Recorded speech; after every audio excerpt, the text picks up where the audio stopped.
Ready to go? Yeah. Okay. Guys, this is Billy, for those of you who don't know. Okay, hello everybody. Welcome to our first FMA meeting of the semester of actually this school year. And before we get things started off, I would like to invite Dr. Coy up here. He has something to announce. How are we doing? My name is Jeff Coy. I'm a finance professor here. For those of you that don't know me, I'm also, along with Phil, the co-advisor for the FMA now. Before we get started with our meeting today, I want to bring everybody in on a volunteer opportunity that we have before us. We're going to try to target the student clubs first to see what kind of response we get, because you guys are really our best students. And how many of you are familiar with Junior Achievement? Just a couple. Well, they were volunteers for me last year, so I know they know. Well, Junior Achievement, if you're like me, it was a while ago, but back when I was in high school, I didn't really have many options to take any business-related classes. We had like an accounting class that basically taught me how to balance my checkbook. How many people still have a checkbook? Yeah, so it didn't do, really? so it wasn't really an in-depth course. It was kind of lame, to be honest with you.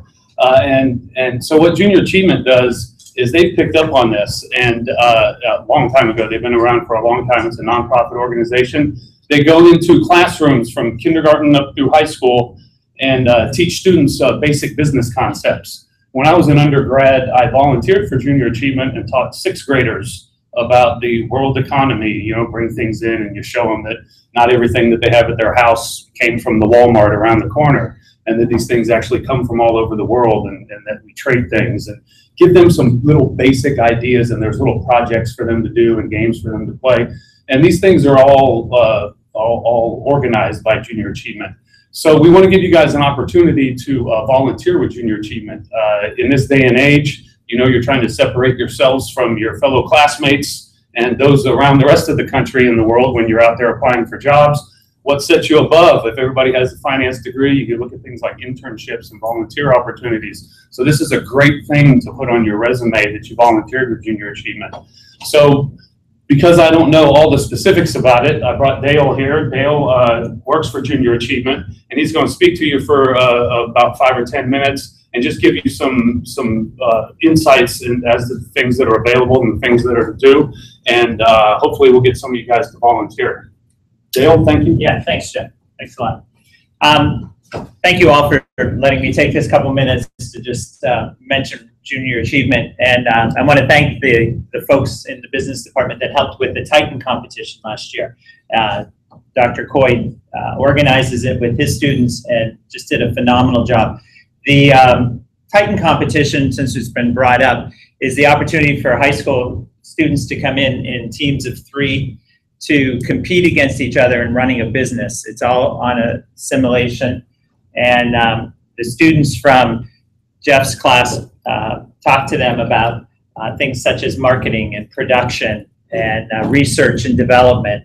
And before they started the competition, which really added to their experience here at Barron. It is hosted here at Barron. So that is one opportunity if you're in any of Dr. Coy's classes. You have that opportunity. That'll be in the spring.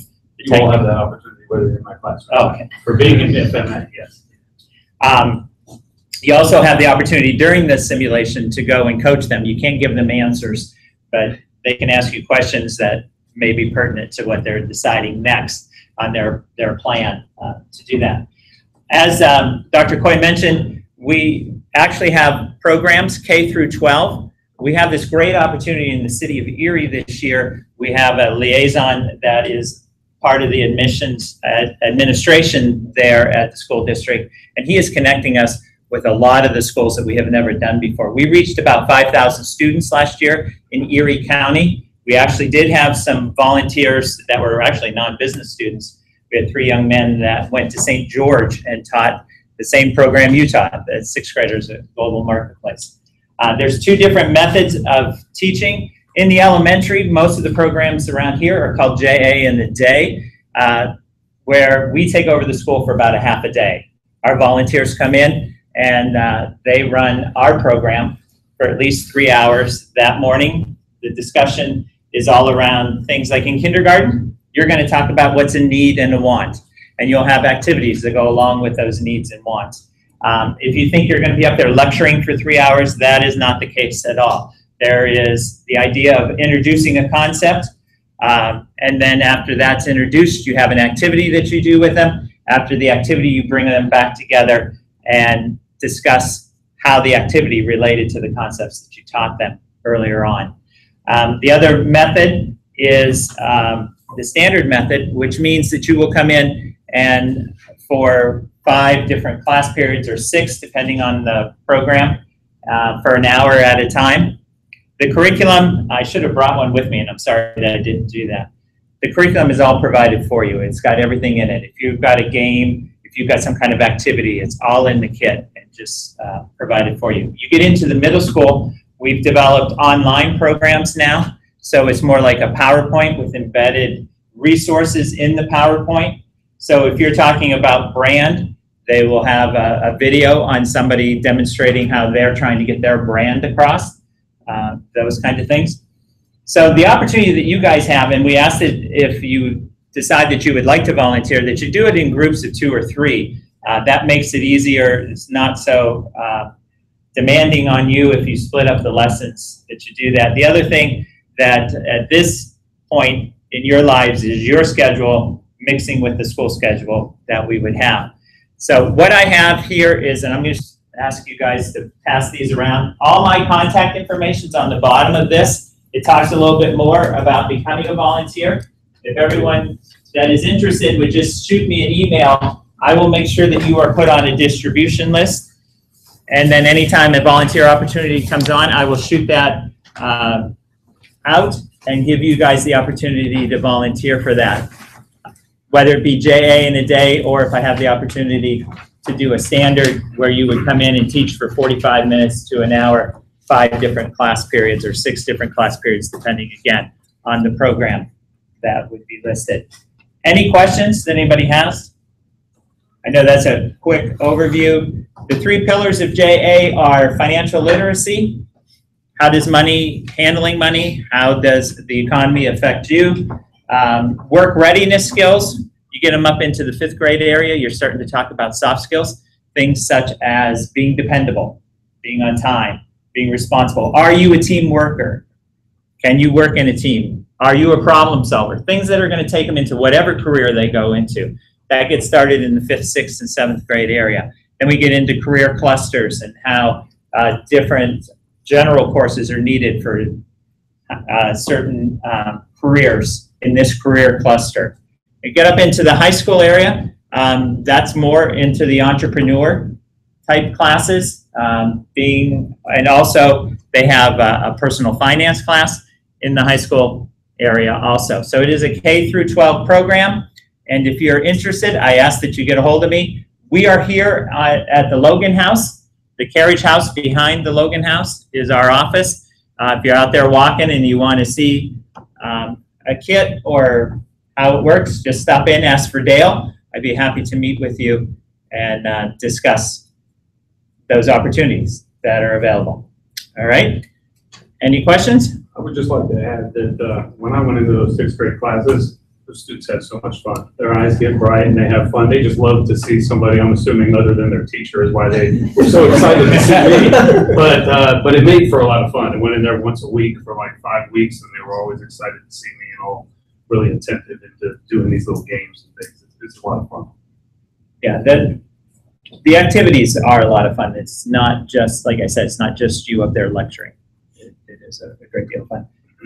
I thank Dr. Philbeck and Dr. Coy. Both are on our board for JA. They've been a real asset to us. And like I said, the Titan competition's held here at Barron, and they just do a phenomenal job organizing that. Okay, any questions? All right. Thanks, Dale. Yeah, thank you. Get in touch with me. I'd love to hear from you. Okay, fantastic. Now, one other person that I would like to introduce, this is Jason Petner. If you have not heard of him, will not forget him. You guys, yeah.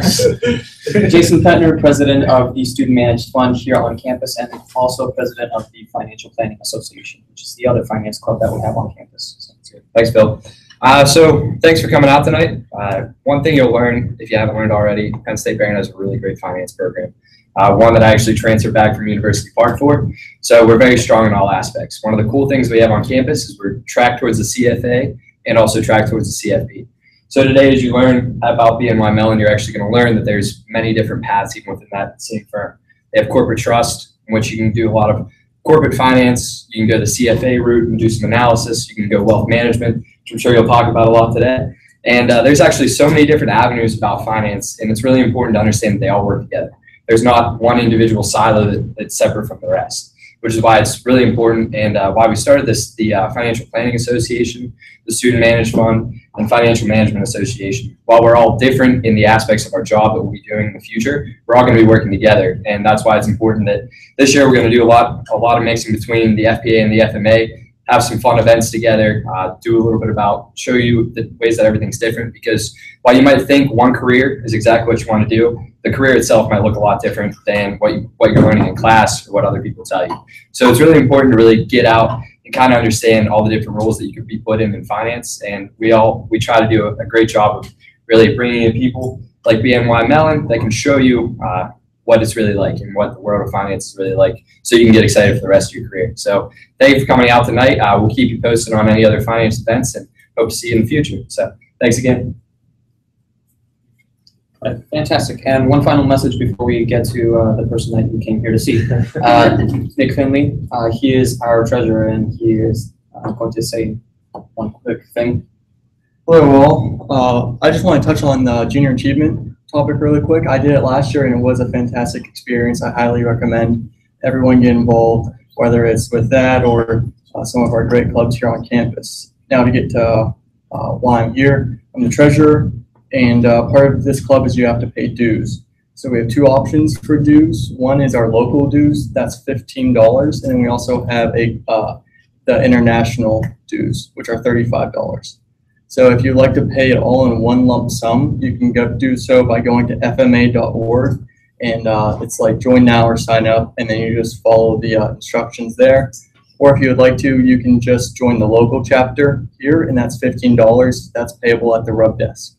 So that's all I have for you today. So I hope you enjoy. One thing on the trail end of that, if you just join the local club, you cannot put it on your resume. If you join the international club organization, then you can put it on your resume. That's FMA rules. Yep, and the $35 gets you a 2-year membership to the FMA International. Without further ado, I would like to introduce our friends from BNY Mellon Pittsburgh, George, Christy, and Paul. Am I correct? Okay, yes. Fantastic. Let's take it away. Thank you. Hi everyone, thanks so much for coming out. So George, myself, and Paul are here, and we're going to talk to you a little bit about BNY Mellon.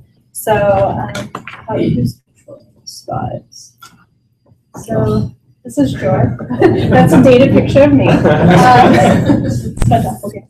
So anyhow, a little bit about BNY Mellon. So we are the financial company for the world, if you will. So a little bit of fun facts about us, other than what's on the slide here, is we are over 225 years old, which is pretty exciting. We were founded by Alexander Hamilton also, so pretty exciting there. And another fun fact that George always likes to tell, and I stole it from him, but every 1 out of $5 sleeps at BNY Mellon each night. So a little something to think about there. That's a little bit more about BNY Mellon. We have $30.6 trillion in assets under custody or administration at BNY Mellon. So it's pretty large, and 2.12 billion private wealth assets. So it's pretty large for BNY Mellon, just to help you to understand how large we are as a company. So who we are. So we are the investments company for the world. We are a global company. I'll go a little bit over how large we are as far as our footprint as well, a little bit further. Some of our clients, financial institutions, universities, foundations, individual investors. Who are our people? Who are our employees? They are really talented individuals that make an impact across the globe. They're team players that collaborate. and an innovative solution. So we actually have an ACE innovation competition each year that teams come together and really, they get compensated pretty nicely if they do win as well. And then they're very passionate individuals that take ownership of their career. We also have ways for them to also grow their careers internally as well. So a little bit about, some of our workforce is pretty large, 52,600 employees in our workforce, and we're over 100 markets and in 35 countries. It's pretty large for a company. And then I know a lot of you might not be from, the Erie area, so just a little bit of our footprint for wealth management, the one area of BNY Mellon. Some of our locations and some of the new ones were added in the last 5 years. So we are growing. So how to apply to BNY Mellon? Something everybody's pretty excited to do. So you just want to go to bnymellon.com/careers. This website is like a Google search. So if you type in equity, analyst, the location that you're interested in, it will populate opportunities for you. If you actually click on search jobs, you can parse down and find some opportunities that way as well. So this is something really cool that they came out with a couple years ago. It's a career quiz. So if you're not positive on what direction you're really interested in going, we answer some questions relevant to your background, your personality. It'll actually populate kind of an area for you and also show you some roles that are relevant to that skill set. So kind of a cool way for you to help to drive your own career search there. Some resume tips, so some exciting information on that. So whenever it comes to your resume, you want to keep it simple. You don't want to have it too cluttered. You want to keep it simple, easy to read. Think about whenever you're looking at a newspaper, the information that's above the fold is the stuff that you're going to see first. So try and keep that stuff that you really want to be seen above the fold, if that makes sense. And ditch the objective statement. Your objective is obviously to obtain that opportunity that you are applying for. Objective statements are helpful if you're switching industries, but not necessarily whenever you're applying in the financial industry or for a financial type job. Make your contact information prominent. Don't make the individual search for your phone number, your email address, how to get in touch with you. You want to make it very easy for them to locate. Design for skimmability. Make it easy for them to read, understand what you're saying, come through. And keep it relevant. Whether on the related job side or, academic projects, your FMA class as well. Keep it relevant. And then keep your jargon limited. So remember your audience. I think that's a big topic. Remember who you are, who's reviewing your resume. So another tip is to save it as a PDF rather than a Word document. Oftentimes when it's a Word document, whenever it's uploaded, somebody can type on accident when they're saving it to send it back out. Also, it keeps your document whole as far as you're coming through that way. And don't neglect non-traditional work, your volunteer work, your clubs, other activities that you're involved in. Make sure that's all on there.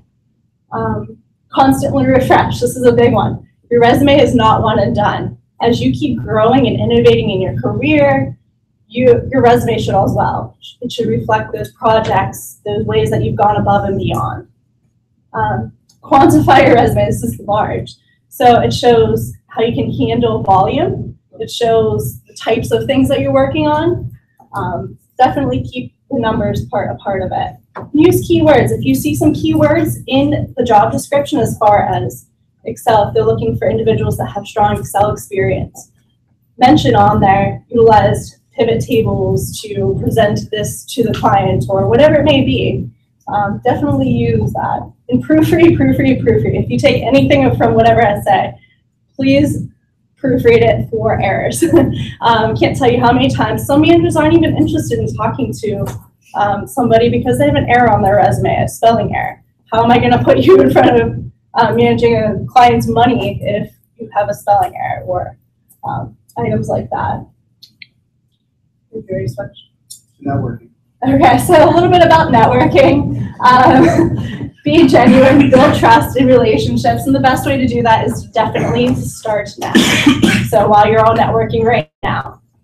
And talk to recent graduates. You know, you're forming some relationships right now, so keep in touch with them after you're finished here. Use LinkedIn. This is large, so I can't tell you how I find talent. I find it regularly on LinkedIn, networking with individuals, and I might have talked to a couple of you through LinkedIn as well from time to time. And when you're on LinkedIn, ask for an informational interview. It could just be like, hey, I'm really interested in your company. Can we connect? I want to learn a little bit more about what you do. Don't make it that, hey, I need a job. Kind of make it a partnership here. I think that's a big key. Take advantage of your professional networking groups, campuses, and clubs online, or clubs on campus. I'm sorry about that. So, and get to know your professors, as it seems a lot of you have already done. So I think they're very networked. They know individuals like George and I, and I'm sure a lot of other individuals. So, any questions before George kicks it off? Well, thank you. Thanks, Christy. Do you mind taking that? Christy talked a lot about how to get a job, how to get into BNY Mellon or wherever you're seeking. But by show of hands, how many want to get a good job when you're done at Penn State? Virtually everybody, right? How many people want to make good money and be on the fast track of your career? Really everybody. Well, you're in the right place, because we want to give you some key tips that we think are really beneficial for keys to success. And the first thing I always say is, if you want to be successful in business, the number one key role is you got to always be over-prepared. You never show up for a meeting just prepared, right? Or, okay, I'll wing this one. You always have to be over-prepared in everything you do. When I meet with my young associates and they say, George, I want to go on a meeting with you. You're not allowed to go until you're over-prepared. If it's a prospect, we need to know every single thing that is humanly knowable about that prospect. And I joke and I say, you'll know everything about that client when you're Googling and Google comes up and says, it's time to go meet with the client. There's nothing else for you to know. Google has told you everything. Then it's time to start the other stuff so that you can go see that client. For an existing client, what does that look like? That's calling the deal team in the room. That's sitting down, pulling out the last book, going through the meeting notes. Investment finance is a fabulous job, but it's not just about buying and selling stocks. It's about being over-prepared truly for everything you do. And if you think it's not the case, your good clients will be my great prospects. It happens all the time. So number one role, be over-prepared. The second thing, in everything you do, right? You spend all this time, you're over-prepared. You spend 4 or 5 hours Googling everything you could possibly know about BNY Mellon. Now you have a call with Christy next week. I would encourage you, highly encourage you to set an agenda, right? An agenda sets the tone of the overall meeting. It shows that you're prepared. Now, you may not go in and say, hey, Christy, we're going to talk about A, B, and C today, right? Because remember, it's always the other person's agenda. While you have one, the reality is nobody cares about our agenda, right? It's their agenda that matters. So if you go in and you meet with Mrs. Smith, and this actually happened to me a couple weeks ago, when I met with Mrs. Smith, we could save her $18 million in taxes by changing the way we title, gift, etc., from a federal estate tax. We sit down, tell Mrs. Smith we're going to go over the agenda. We could save her a lot of money. We're all excited, right? 20-some hours of preparing for this meeting. And Mrs. Smith wants to talk about her granddaughter going to college and all the paperwork that needs filled out. We walked out of the meeting never talking a second about saving her money. Now that her kid's in school, we're going to go back and finish that. Their agenda is always your agenda. But there's nothing more powerful than talking to Christy and Christy pausing and saying, do you have any questions for me? And you say, you know, there were 3 things I was really hoping to hear here today, Christy. 1, I wanted to learn more about BNY Mellon. 2, I wanted to hear what made you successful. And 3, what opportunities are there for me where I could be a benefit to your team? Whatever you want on your agenda, and then you could have the conversation from there. Christy, we already talked about 1 and 3. Can we spend some time talking about you? Whatever the case may be. And I would always encourage you, when you make an agenda, no more than 3s, because that's how we're programmed, right? 3 wishes, 3 little pigs, 3 everything. You know, no matter what are the other ones. I guess 3 blind mice. We can go on all night. Girlfriends. 3 girlfriends? Not at one time. That's a whole other problem. That's a whole finance issue. But everything you do, having an agenda will certainly set the tone for the meeting. In our business, everything we do is built on trust. If people don't trust you, you're out of business. You're all too young to remember Enron, but if you would have seen what happened to Enron when the news broke, 4 hours later, the 7th largest company in America was gone. It was that quick. The market lost trust in Enron, and the game ended. When you think about trust, trust is really a component of 4 things. The first is really a formula was made by a gentleman that wrote the book, The Trusted Advisor. And he said, trust is equal to credibility plus reliability plus intimacy, the sum of those 3 divided by self-orientation.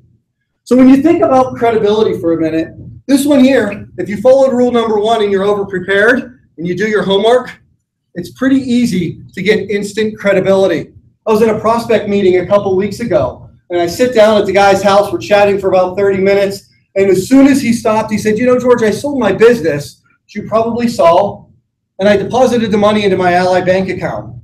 And I paused for a second, I said, no, you actually deposited it into your TD Ameritrade. Now you gotta imagine, he sent me all his statements over 2 days prior to the meeting. It's about the size of a phone book, 7 different accounts. And he thought about it for a minute and he goes, you're right. It was, in fact, my TD Ameritrade account. We were over-prepared, we did our homework. Second thing is have a point of view. This is hard for open-ended decision makers, right? They don't know if the market's going up or down and they don't know what to say. Have a point of view and stick to it. Have your reasons for it. You can always change your point of view, but there's nothing worse than losing credibility because we ask you a question and 15 minutes later, we're not sure what you're talking about. Speak the truth always. This goes without saying. About 10 years ago now, I'm getting old. 10 years ago now, I went from back office investment research job to front office working with individual clients. And this big ogre, guy looked like Shrek, walks into my office and he said, George, if you don't know the answer to a question, tell the client you don't know. And he walked out. Didn't even tell me his name. I had no idea who this guy was. So about 2 hours later, I'm done shaking like, who was that Shrek guy that was in my office? I now tell that story to every new person we hire. His name was Dave. He was a banker, but it's some of the best advice. Once you lose credibility, the game's over. Direct questions get direct answers. If a client says, should I own private equity? It's yes or no, and then here's the rationale behind it. If you're going to spend 15 minutes talking about it, simple question gets a very simple answer. Certainly, you always want to express passion in everything you do. You should love finance. That's why you're here. If not, find another profession. It's not too late. We get in early, we work late. You got to love your job if you're going to do it for the long term. And of course, always convey confidence. The second component of trust is to be reliable, right? You got to be on time. We certainly made plenty of time to be here, but I didn't drive up from Pittsburgh to tell you folks to be on time. When you show up, you have to pretend and believe that this is the only meeting you have, right? There's nothing else on my calendar except for Penn State Barron. Nothing else. My phone's off. It's all about you. And when you're in a meeting, everybody should feel as though that's the only meeting that I have. You're the only clients that I have. About 4 years ago, I was in Texas meeting with a client. And when I was in his office, we met with him for about 8 hours over a 9.5 time period. And he said to me, we went to his house, I had all dinner. We were all over the place. And at the end of the day, he said to me, George, you and your team, not one time did one of you check your cell phone in the 8 hours we were together today. And I said, Larry, it's pretty simple. You're the only client I have. What would I need to check my cell phone for? Nobody could possibly call me. Of course, he's not my only client, but the point was he felt as though I was the only one in the team. He was the only client for us, and that's important. This next one here is important. Lots of smalls. We had a summer intern. His name was Luke, and Luke did a fabulous job. He wasn't in wealth management, was in another line of business, but he happened to come to my office, and I spent about a half an hour with him. And Luke was able to find a lot of smalls. He came into my office and he started talking about my bookshelf. We were comparing about books that I read and he read. He told me about some books that I should read. While he was sitting there, went on Amazon, I bought the book. There were a lot of things that when Luke left my office, if he wants to prove he's reliable, he could call this summer and say, George, I read that book you recommended. George, you said to call you when I got back from summer break. Tons of smalls, tons of things to follow up on so people know you're reliable. Of course, using terminology is always a big one. We love to go to Penn State, right? We love to learn all these cool words, and a client tells you, I'm retiring and I need some stability. So what do? We say, Great, we're going to minimize the covariance of your portfolio by using all these cool asset classes like mezzanine debt and structured notes. And wait until you see what we can do on the private equity side.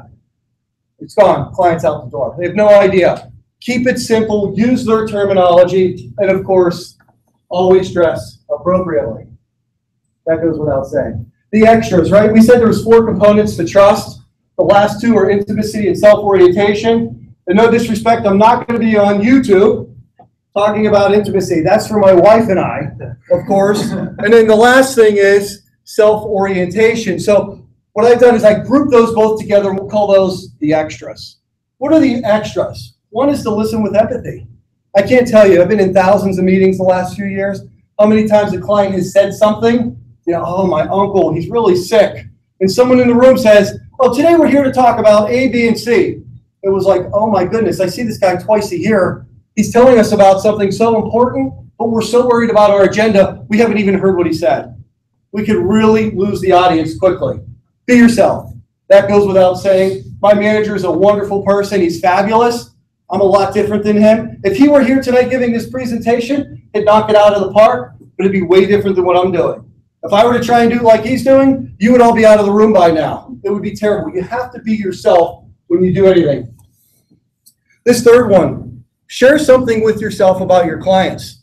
So about you with your clients. I will tell you that your clients care about you. They really like you. They like what you do. They want to know about you. And about 3 weeks ago, I was at BNY Mellon sitting there working, and one of my former clients, former job, called me and said, George, I'd love to go to Panera with you one night and grab dinner. I said, great. How about tonight? I'm busy, or I'm available for new business. So he meets me, Panera, 4 o'clock that night. And he told me about his grandson.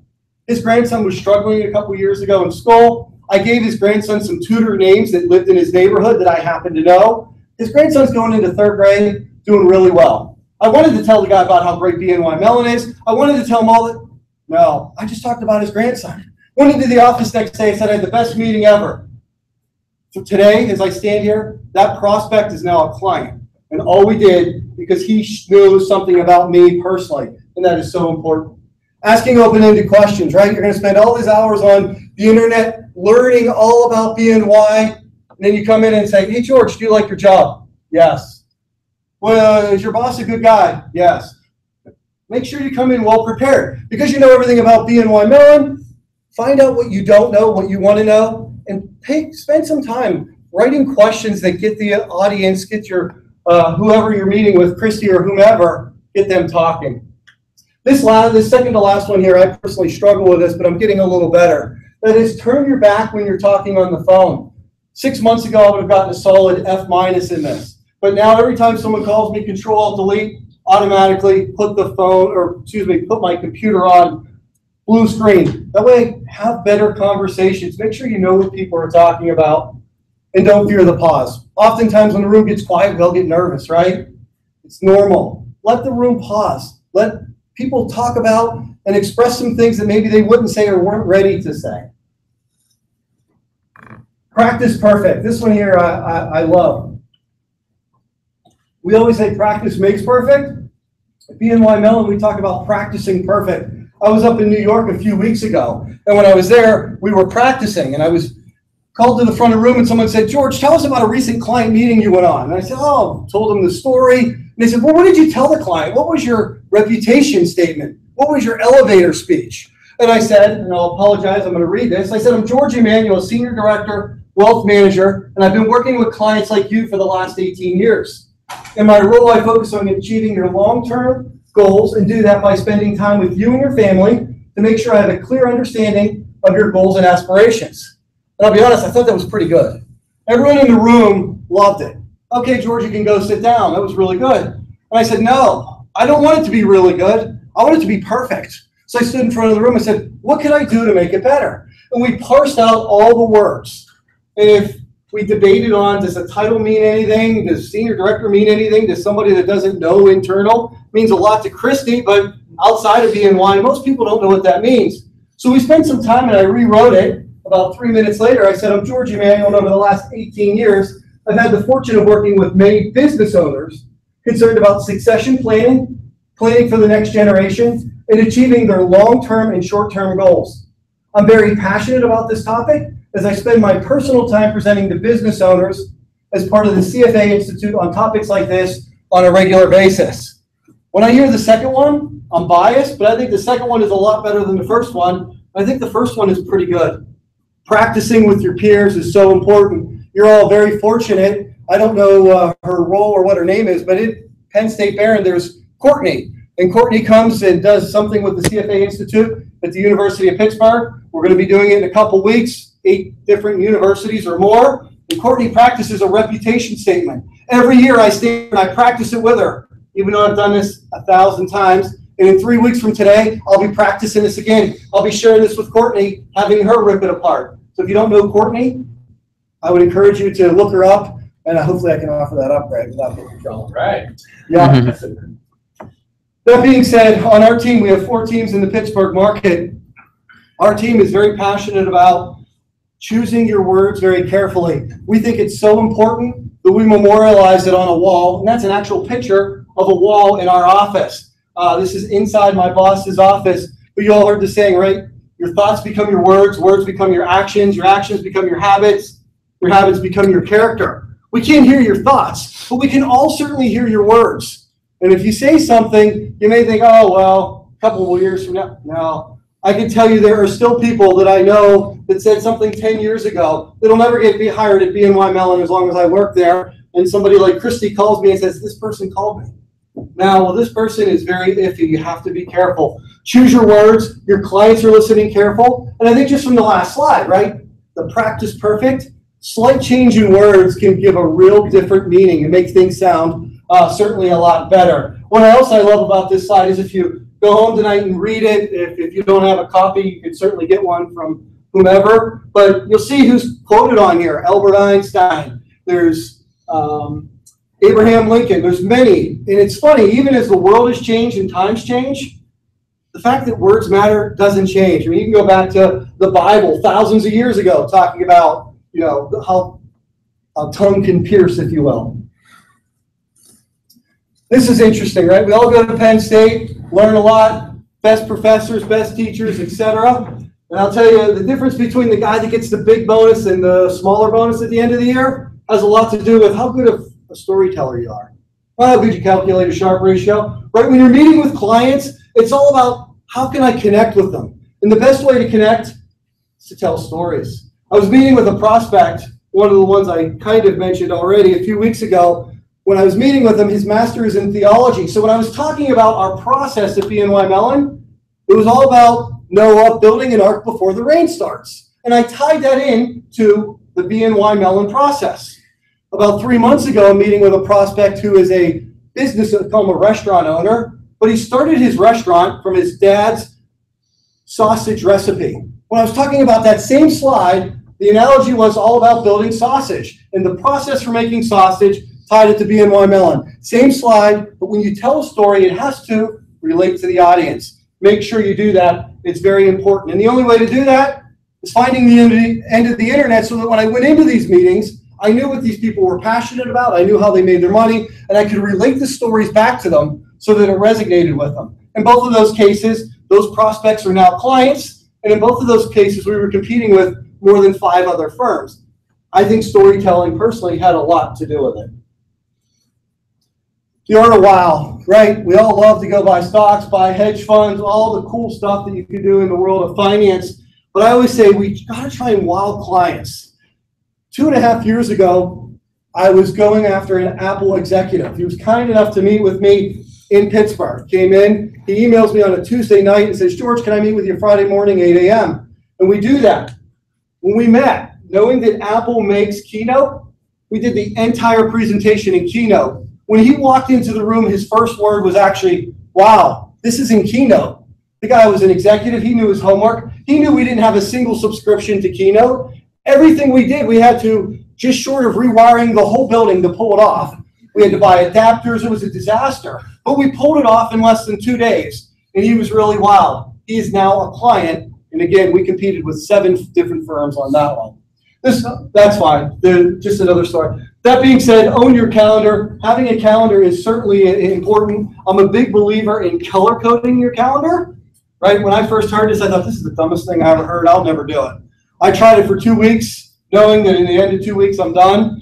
Today, I wouldn't do it without. But big picture, it's hard to tell, but purple are the smalls. So when I'm meeting with a client and we have something to follow up on, it gets on my calendar, follow up. Harder to see, the blues are what I call training, practicing perfect.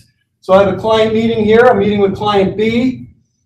Client B review with the big team. Client B meeting with the team that's actually going to be at the meeting. We go live on Thursday.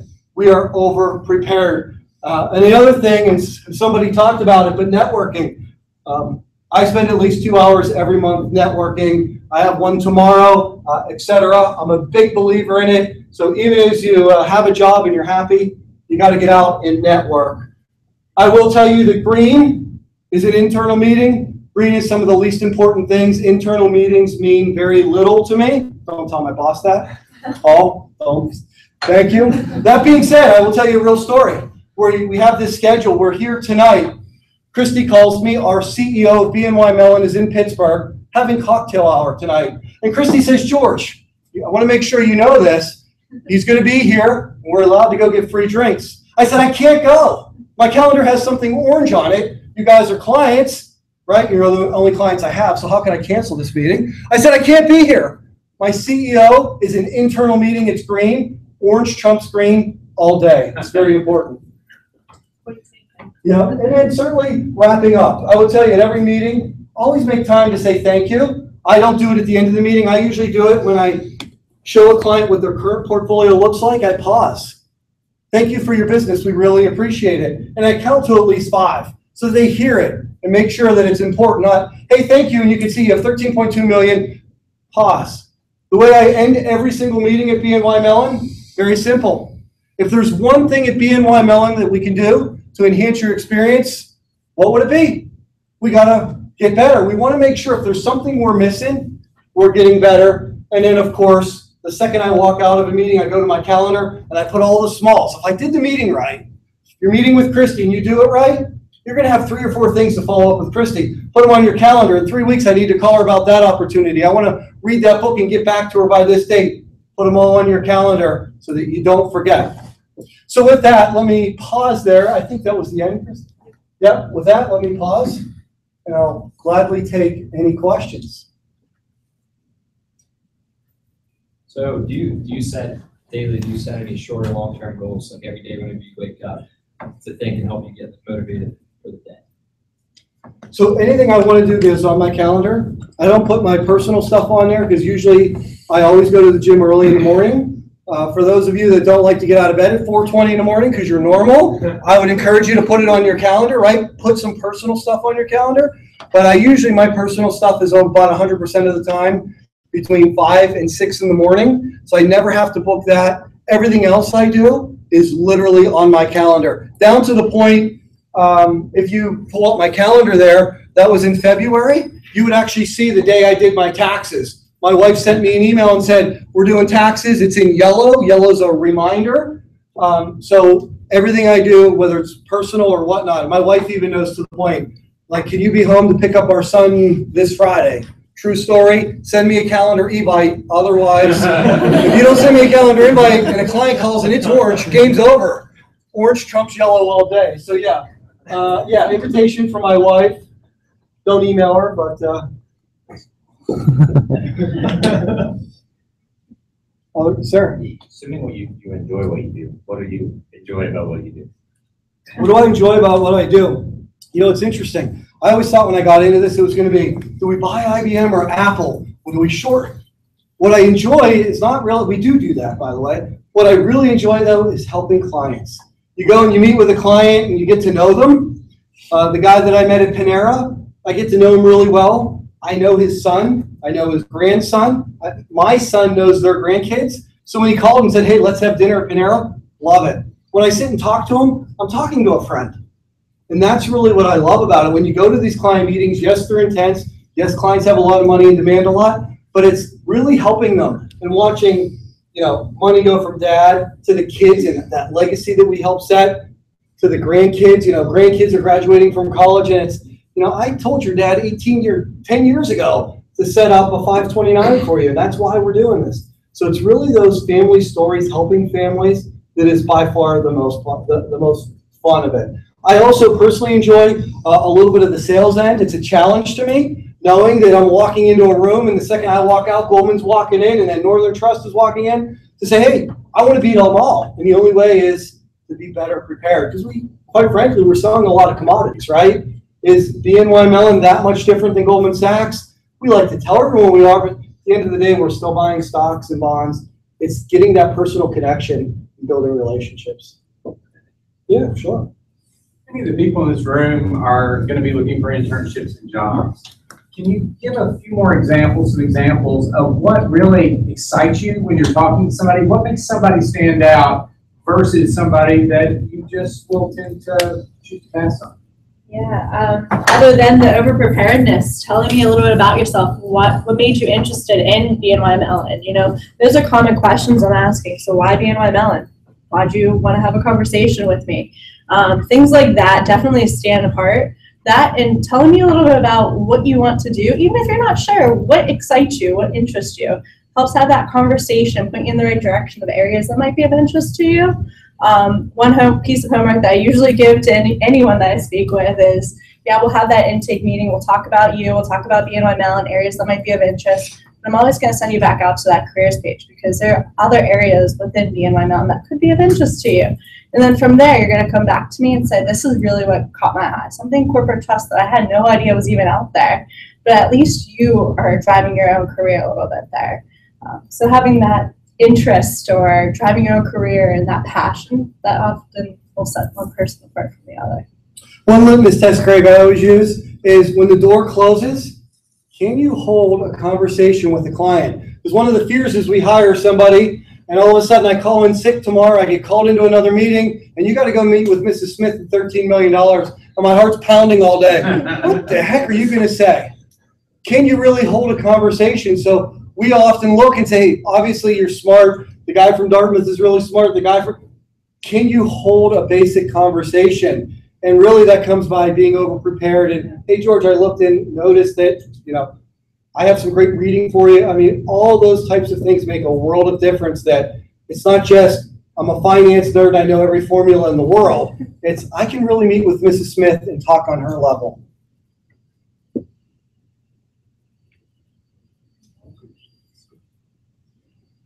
Okay, fantastic. Anybody else have any other questions? What are a few prior experiences that you both had, either professionally or personally, that contributed to your success? Well, I could tell you a little bit about the foundation that was kind of set for me. So I went to undergrad, you know, that's great. But I started out, I knew I had to start somewhere. So I was a recruiting administrator before I was a recruiter. Having that foundation of the systems, all of the administrative pieces, it really set my career, I guess, on a trajectory, a forward positive trajectory, to be a recruiter, to be talking to you, be understanding more areas of wealth management, of the business, areas that you might not have thought of that to go in. So I started out, I was doing your interview scheduling, answering all those little questions as far as, okay, this is how you get to security, and then, okay, what about benefits whenever I start? Okay, now I'm not just going to send you to the 1-800 number. I'm going to be able to find that answer for you. So that kind of setting that foundation, that administrative, it sounds really not that exciting, you know, but that administrative piece really helped me to be such a, I think, a good recruiter. What did you say?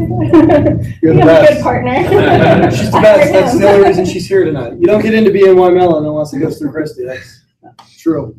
So is the question what got us into the field, or?